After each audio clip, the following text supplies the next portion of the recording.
All right. Cool. Clarissa, you want to lead the way, or however you want to do this here? Yeah. Well, I guess since it's recorded for other students to see, we can start with intros and I'll try to do a quick recap of Baylor, just a little overview so that we can get right into the benefit stuff because I know it's most important. I'm Clarissa Talley. I'm the transfer admissions coordinator here. As I was telling Ricky and Jessica earlier, like I have such a soft spot for our military connected folks, come from a military family. So just have the highest admiration and respect for y'all. And it's really exciting to me that I get to work with so many students who are veterans or dependents that want to transfer to Baylor and come finish their degree here. We are a Research One institution, as said by Carnegie, and we have D1 Big 12 athletics. And so it's a really unique university. We're a private Christian school. We're right in the heart of Texas in Waco. So there's a lot of unique identities that kind of like come together with who we are. And so it's really exciting to think that we can have students who, with their benefits, can be able to have so much access to Baylor, to this community, and just to kind of jumpstart their post-military career or enhance it. We have about 15,000 undergraduate students, but we still have an average class size of 26 and our student faculty ratio is 14-1. So it really feels like the best of both worlds. Like you get the big school feeling, you get to go to those huge games for football, basketball, take part in the traditions. Like we started homecoming in the United States back in 1909. We're the very first one. So you get to have like that rich history and tradition of a school, especially being in the South, like it has that fun feeling to it. And yet you still get that small school feeling where you get to know people like me and Kevin, and you can see us around campus and grab coffee with us, and you can get to actually know your professors. And I think it's just such a safe place to land after or during your military career as you jumpstart into getting your bachelor's degree and beyond. And so the application process is pretty simple for transfers. It's a free application. It's just on Go Baylor, which is baylor.edu/Go Baylor. We'll provide Colin with all the different links that they need to get to share that with y'all. And if you've completed less than 24 credits since graduating high school, we'll need your high school transcript and all your college transcripts, and then possibly SAT or ACT scores. Typically for veterans, you've been out of high school for a few years, so we can usually waive that. And then if you've completed more than 24 credits, then all we need is your official college transcripts. So that's really the gist of it. And we have a lot of resources as well that, again, I'll share with Collin College, like the equivalent course tool or ECT, where you can kind of plug in your courses from Collin and see how they all articulate to Baylor. So that's a really helpful planning tool. And then we also have major academic planners or MAPs, and those really show you the degree plans for everything. So you can utilize that equivalent course tool and then see how your classes articulate and kind of check those off the major academic planner to see how all of your Collin classes or other classes map onto the degree plan here. And then of course, we're here happy to help along every step of the way. Yeah, that's the basics, but I'll hand it over to you, Kevin, for the good stuff. I don't know. That's all the good stuff right there.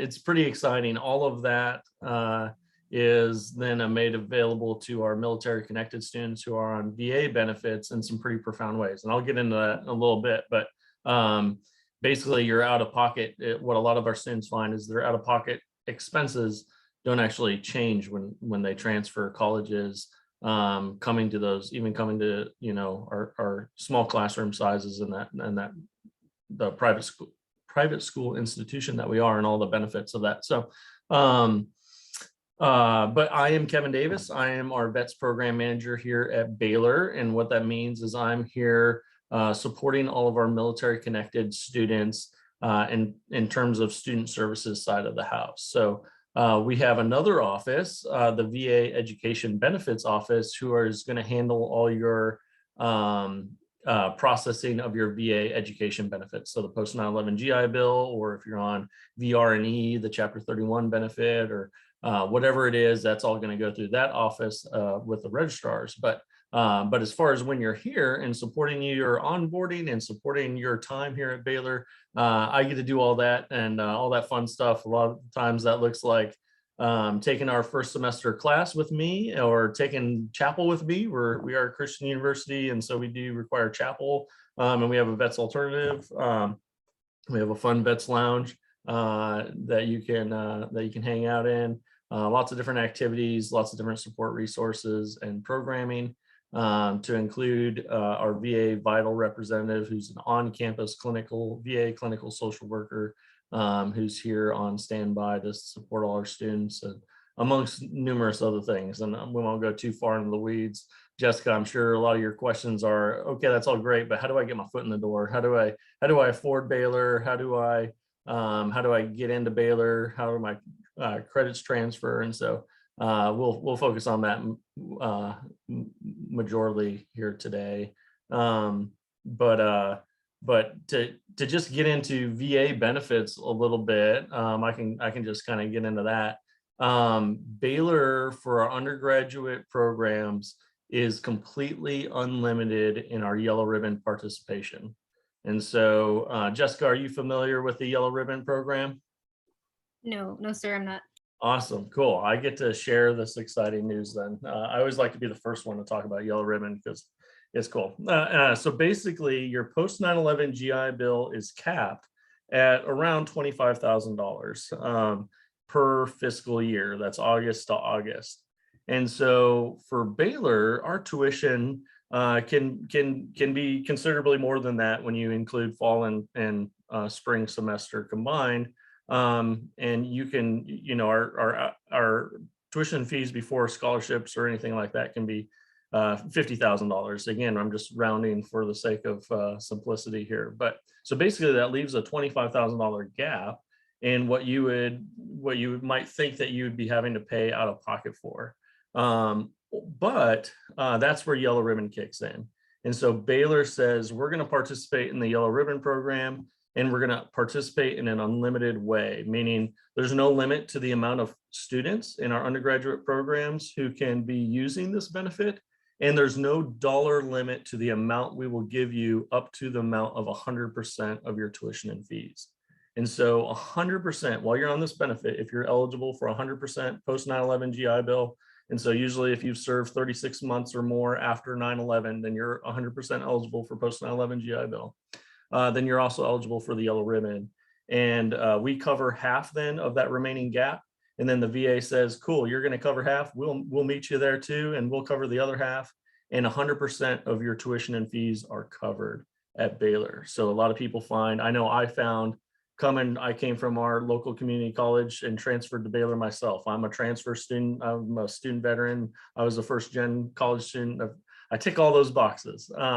But transferring, what I found is my out-of-pocket expenses actually didn't change at all coming from our local community college into Baylor, which is pretty incredible. On top of that, you also get a monthly stipend of it's based on the local area and the cost of living. So in the Waco area, we're about $1,200. It changes a little bit every month, usually going up thanks to our Chip and Joanna and all of her revitalization efforts in the Waco area here. Our cost of living allowance, it helps out our BAH stipend we get. But so that's been going up a little bit, but it's about $1,200 a month that you get. And then on top of that, you get a textbook stipend that's about $1,000 a year for textbooks, and you get paid half of that on your fall semester and half of that on your spring semester.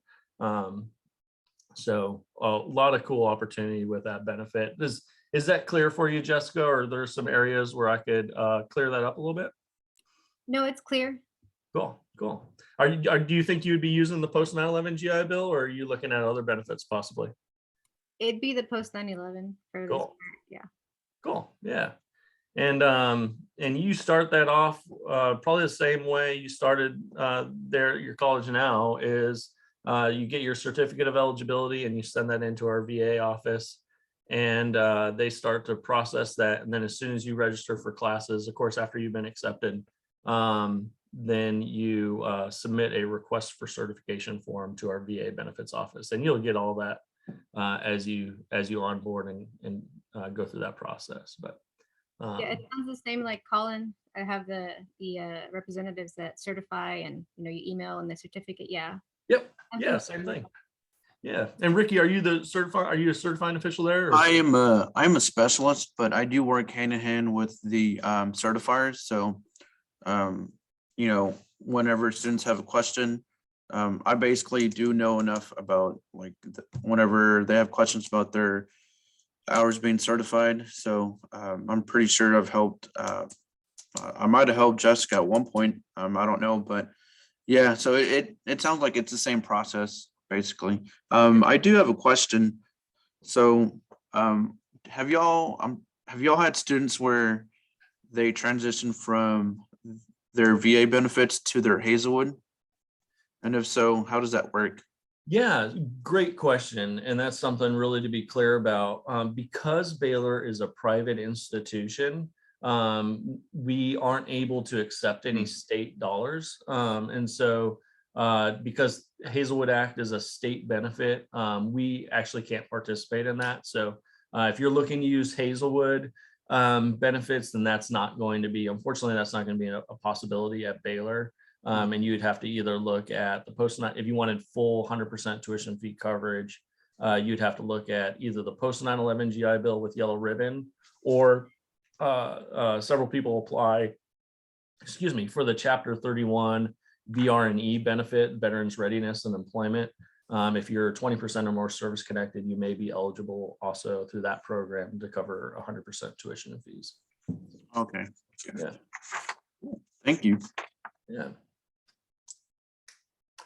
Any other questions, or even if it's just about kind of student experience, I can talk a little bit more about that, but I don't want to go too far down any rabbit trails unless it's something you're interested in, Jessica, and you can kind of help anything you're interested in. Anyone who's watching this recording might be interested in it too. So I'd love to field any questions you have for me. No, that was it.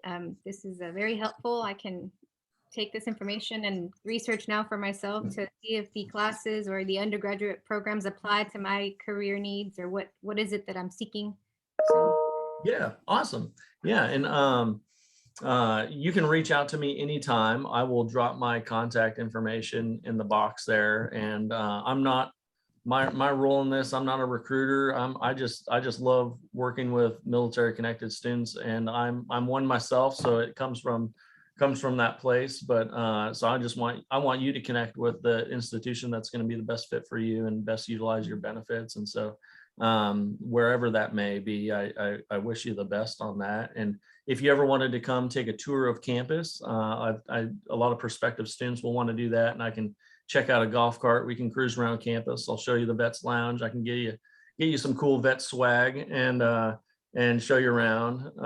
We have a whole lot of onboarding resources that you'll go through as you start here. So we have a vets orientation. So we'll really go into a more granular look at your VA benefits and how you can really maximize those, and some important considerations, and introduce you to all the different ambassadors like Clarissa, who represent different offices and really are ambassadors for our vets. I always have to remind myself, Clarissa is not a vet services employee, but she works so hard for veterans. I forget that sometimes, and her day job is transfer students, but we've kind of just given her a title, but without the paycheck, unfortunately, but of vets ambassador in the admissions office. But we have people in each office: financial aid, the registrar's office, advising, career center. How do we take all your military experience and demilitarize it in a resume? And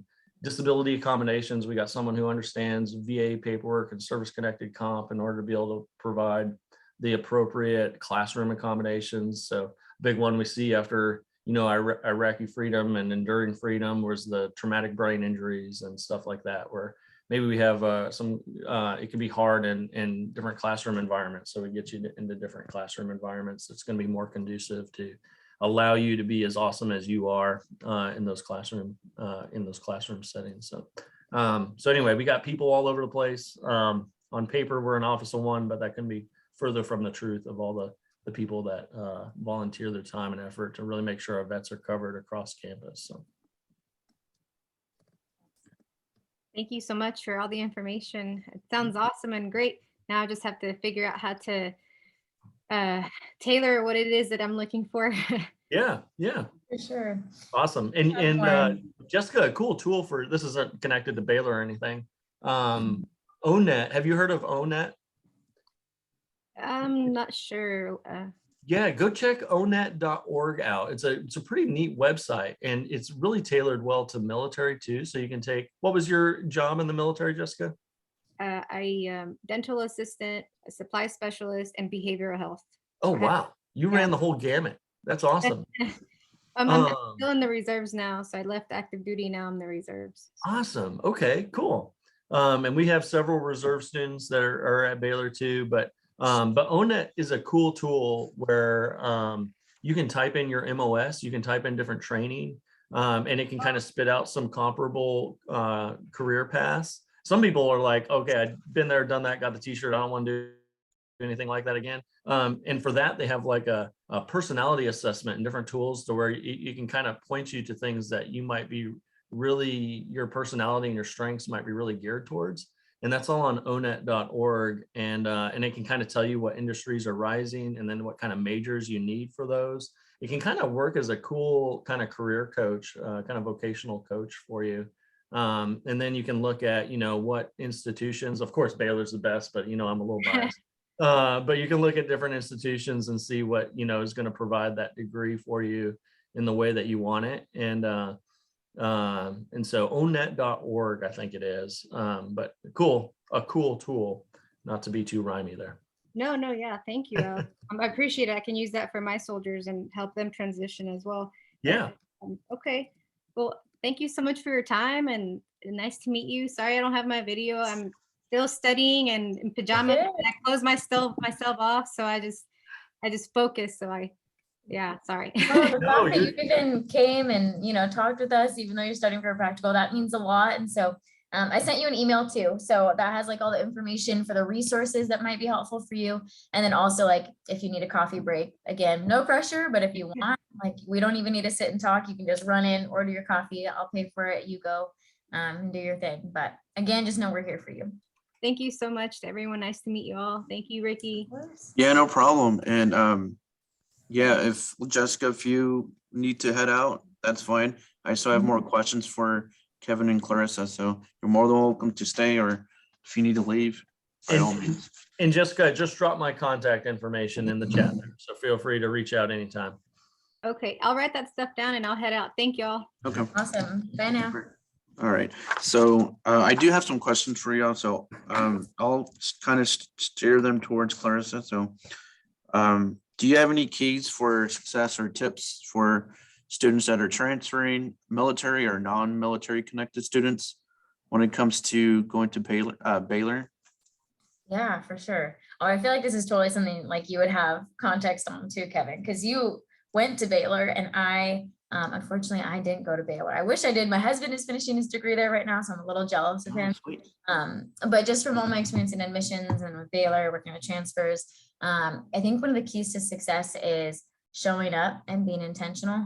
It's like so basic. So I think a lot of students are like, that's not a key. Like, I already knew that. But even like Jessica, just being here, like that's a key to success, saying like, I know I'm super busy, but this is important. So even if I have to have my camera off, like I'm going to come ask my questions. I'm being intentional. Like that is, I think, what makes the difference, because we have so many resources at Baylor. Like we have free tutoring, supplemental instruction, all these different like math, writing labs, ways for students to succeed in the classroom, ways for them to succeed career-wise with an entire career center. And then most academic departments have different career development things or fairs, advising, things like that within their own departments. And that's just with like the actual, like more tangible ROI stuff of getting your return on investment with getting your right grades, strong GPA, getting that job. But then even with regard to support, like emotionally, physically, mentally, community wise, like relationally, spiritually, all of that, we have so many different ways for students to get plugged in. I mean, I could go on and on about that, but all that to say, like, there is an endless stream of support and community here at Baylor. And so I do think that that can feel different for students when they're coming from a community college. I so admire all the work y'all do. I went to a community college too, but I think it's different when you get to a 4-year. Sometimes students can feel like it feels a little bit different. Like, what do I do? Like it's just a slightly different kind of a world. And so I just encourage students to like dive in, and there's 100 different resources. And so it just takes that intentionality of saying, I'm going to show up and receive. That's awesome. That's a dive in is great advice. And I think that's what I would probably my biggest one that I would give as well is a lot of times it can be, I mean, veterans coming into Baylor or just in higher education in general are a lot of times going through basically 3 different transitions all at the same time. And so it can be overwhelming, chaotic, and but what I love about my job, what I get most passionate, so I'm going to start there, about my job is all the assets they bring to Baylor and they bring to all the colleges that they may end up at, as far as their global perspectives, their incredible leadership experience, and genuine hearts tested for service. And so first and foremost, I like to say that, but we don't get all that unless they really dive in and plug in and really take advantage of the resources. And so that can be a big challenge. And with our small classroom sizes, like Clarissa was talking about, a lot of times if we're coming from a classroom environment where maybe that faculty member, it was harder for them to connect individually. So they're kind of used to that. Well, I mean, our faculty really want to connect with you. So use those office hours, reach out to the faculty, connect with student orgs. Yeah, it might be a little uncomfortable. You're the older student veteran. But man, it's powerful when our vets do plug in that way and join these different groups and organizations to provide their perspective, because it just makes Baylor richer for it. And I think it also supports them in their transition and finding new community. I talk about the 3 losses in that transition. There's the loss of community. So diving in and finding new community and exploring your identity, that's not just veteran, but exploring your identity in all these new ways that you can do now is big. But then also that loss of structure is huge. And so when you're coming from the military to Baylor, or from a community college to Baylor, it seems like your decision making can be exponentially wider in the amount of decisions you have to make on a daily basis. And they can be, maybe especially compared to the military, less weighty decisions, right? Like in the military, we're making heavy decisions on a daily basis, but few, because our world was so highly structured. Now it's just chaotic and it can be unstructured. And so we have someone just down the hall from me, Vets Ambassador and Academic Support, who will sit down and go hour by hour through your day and recreate that structure. And so I always encourage people, a couple weeks in, after you've got your syllabus for all your classes, sit down with Trish, recreate a structure, really get strategic about your time here at Baylor, and think about your time here as, this is a 40-hour week per week job. And that's what's cool about that stipend you get, is you can kind of really dedicate your time. Maybe you have to pick up a part-time job or rely on another small source of income, but for the most part, you can really just dive into being a Baylor Bear, which is really important. So, yeah. Awesome. Something that I always think about just when talking to other schools is just, how have they adjusted to COVID-19? So I know it's typically the same answer, but I always like hearing their input. So for y'all, how did COVID affect everything? I'll start with I guess for the transfer students. I know for right now here at Collin, we do have in-person orientations, but they're not mandatory. They can do them through online, but I just want to know, for y'all, what did y'all have to adjust for COVID? Kevin, I feel like you're on, my office is slightly across from campus and you're on campus. Maybe do you want to speak about the student experience with that first and being on campus? Yeah, I can do that. COVID was wild, of course. And I think that's probably everyone's response immediately. It was challenging.